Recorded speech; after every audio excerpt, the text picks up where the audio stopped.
Տեսեք, այդ ճգնաժամը ոչ թե մի օրվա խնդիր է, եթե մենք հետ կենանք, փաջարները ինչ են եղել, դարիներ շարունակ Իրանի տնտեսությունի վրա զաներ պատժամիջոցներ են եղել, աննախադեպ պատժամիջոցներ են եղել միջուկային ծրագիրի պատճառով։ Միջուկային ծրագիրը միշտ Իրանը կառուցական է եղել, քանի տարի առաջ Իրան եւ Արևմուտքը համաձայնություն կենքեցին, որովհետեւ պատժամիջոցները դուրս գան, Իրանն էլ բոլոր միջազգային վերահսկությունը ընդունեց իր ծրագիրի վրա, միջուկային ծրագիրի վրա։ Դրանից հետո ինչ կատարվեց։ Թրամփը առաջին նախագահությունն է, ինքը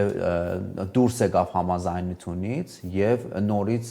ավելի շատ պատժամիջոցներ մեծրեց Իրանում։ Այսինքն խնդիրը այնտեղից սկսեց, երբ որ Թրամփը սկսեց Իրանի միջազգային օրենքից դուրս ինքը քայլեր անի եւ մենք կարանք ասենք տնտեսական ահաբեկչություններ Իրանի վրա։ Դաժե